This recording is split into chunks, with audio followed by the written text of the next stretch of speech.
ఈ pre wedding షూట్లు, post wedding షూట్లు అవసరమా అండి మీకు? ఇదిగో మీకు మ్యారేజ్ ఇష్టం లేకపోతే ఇష్టం లేదని చెప్పండి. ప్రీ వెడ్డింగ్ షూట్ అని చెప్పి కొండ అంచుల్లో నుంచి చంపేస్తే ఎట్లా అండి? ఇది పద్ధతా? ఇది అవసరమా మీకు? సరే, ఇప్పుడు ఈ ప్రీ వెడ్డింగ్ షూట్ చేసుకోవాలి, ఇంకేదన్నా షూట్ చేసుకోవాలి. నేనేమంటాను, ఎందుకు అక్కడికి ఇక్కడికి తెలియని ప్లేసెస్కి మా శంకరపల్లికి రండి, ఎంత గ్రీనరీ ఉంటుంది. లేకపోతే మా శాంచురీకి రండి, మేమేం ఛార్జ్ చేయం కదా.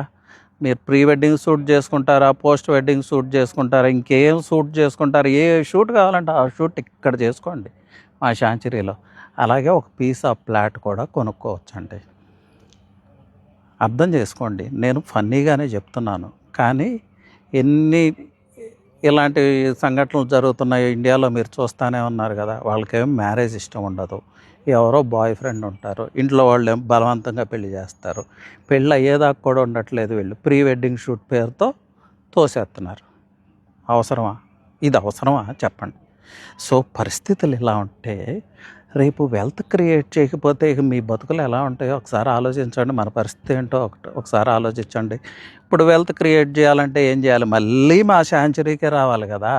సో అదేదో వెడ్డింగ్కి ముందే వచ్చి ఆ ప్రీ వెడ్డింగ్ షూట్తో పాటు ఇక్కడే ఇన్వెస్ట్ చేసుకున్నారనుకోండి, అంత సేఫ్ అండ్ సెక్యూర్డ్గా ఉంటారు మీరు. సో ఫన్గా తీసుకోండి, but these things are real, these are facts. Be careful. మీరు ఎప్పుడు కావాలంటే అప్పుడు మా శాంచురీకి రావచ్చు, ఒక మంచి ఇన్వెస్ట్మెంట్ చేసుకోవచ్చు.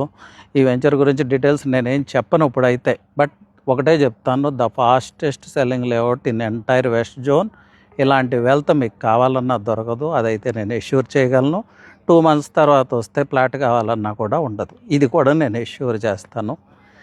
సో నమ్మితే అదృష్టవంతులు, నమ్మకపోతే మీ ఇష్టం. So anyway, Ravi Prakash from south sanctuary, finishing off.